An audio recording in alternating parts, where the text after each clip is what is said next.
What's up, Cassholes? Welcome back to my channel. I'm Sassy Cass, and if you're new here, please subscribe. And if you're not, thank you for being here again. I'm doing my makeup. I'm gonna be cute today because I'm feeling good, I'm feeling great, feeling all right. I'm just concealing some of my impurities here. And then I'm about to put some foundation on. Anyways, that's not what we're here for. I'm here to tell you a story. This weekend I was reminded on my way home that I am terrified of driving in the snow. And I'll tell you why. It stems from a couple of scary places actually. But we'll start with the first one I can remember. I turned 16 in July and I wasn't able to get my permit until I was 16 and a half. For whatever reason, I didn't start my permit class until that time, or I don't know what the deal was necessarily, but I just remember not having had that started. Kindly.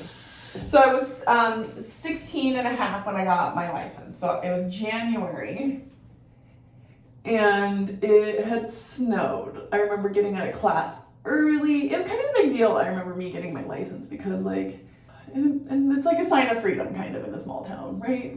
Independence. You don't have to ask your parents for stuff. You gotta get a car, whatever. I get my license, right? Go to the courthouse, I take the test. I passed the test, and then I get to go back to school with my car. I was so excited. I had at the time a black Chevy Blazer that I inherited from my mom. My mom got like a new Jeep Commander at the time, I remember, and I inherited just the old car at the time. And I was totally cool with that. I remember driving into school, and at my school, the lunchroom is actually at the elementary school, okay? So you have to drive to the elementary school, which is literally walking distance down the block. But when you are new at having your license, everybody drives, and then after lunch, you go and cruise around town for the last, 20 minutes. Takes you about 20 minutes to eat, 20 minutes to go cruise around, right? So that's just what people do in a small town. You cruise around on the lunch break. So I get in my car, and it's freshly licensed, right? I just got my license fucking 4 hours ago, like 8 a.m. when the damn place opened. So I get in my car and I follow my friend Hunter to school, to the lunchroom.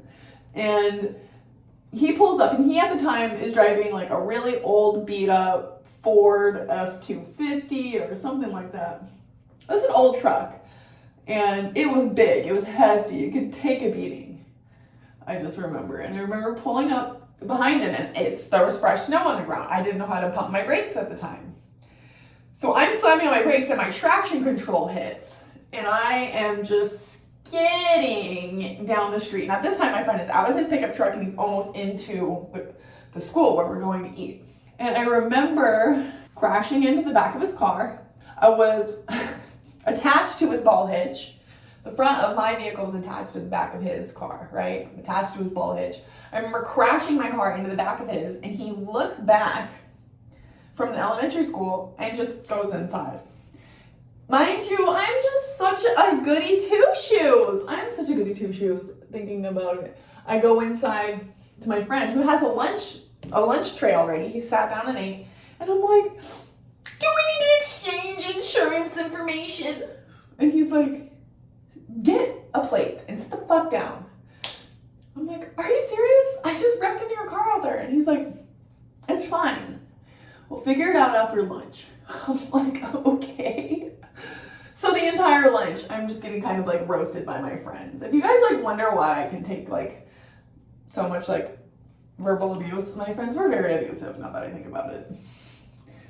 They're just like, you either had to survive the gauntlet of mean comments, or like you just were gonna not have friends. And I guess in a small place, you just can't not have friends? I don't know. We can discuss that at a later date. Anyway, we go back outside after lunch. We assess the situation. Ooh. I am indeed attached to his ball hitch, right? So he's like, all right, get in the car and put it in reverse. And I'm like, I'm not doing it. I already fucked this up. Once. And so one of my classmates or one of our friends in our group gets in my car and he gets in his.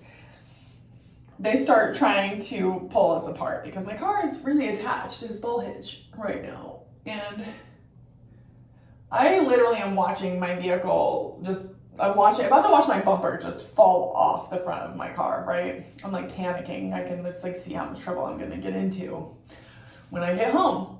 Somebody hopped on the back of my car, or somebody hopped on the back of the pickup truck to push the ball hitch down so that my vehicle would detach from his vehicle. Bada bing, bada boom, I'm detached, right? That's fine. Everything's all good and dandy. Like, there's no damage to my friend's car, right? None at all. We go about the rest of our lunch. We go back to class. Maybe not 30 minutes into class, me and my friend are getting pulled out of class to go to the principal's office. One of the neighbors near the elementary school had seen the commotion outside and decided to call the cops on me. I guess, because we didn't call it in. My friend was like not concerned about his vehicle, right? So both of our parents get called into the office. Both of our parents are called in. My friend's dad is in there. My friend and my friend's dad are from Kentucky. They are rednecks from Kentucky. I've known them since I was in fucking 5th grade. I hang out with his son every day. I'm considered part of the family, right? So my friend's dad is really annoyed that he's inconvenienced right now to come into the school on like his day off. Like, he's a truck driver and he's home for whatever, you know? He comes in and he goes, what the hell is going on? And he goes, and I'm like, I hit the back of Hunter's car and I'm all sad, right? I'm freaking out. I'm like, I'm really sorry. And the police officer wants to press charges on me. He's like, you want to press charges? And he looks at his son, my friend, and he goes, is there any damage to the car, boy? And he goes, she scratched our ball hitch. My friend's dad looks at the cop, looks at the principal, and he goes, no! Because they're wasting my time. Send these students back to class. You are just starting bullshit with these kids for no fucking reason. They clearly handled it. They got it out of the way. I didn't know how to pump brakes at the time. Like, I'm just a young little chap. I learned how to start driving, like, you know, nobody taught me these things. I'm just new. No excuse, right? But that's pretty much it. I don't know how to drive in the snow.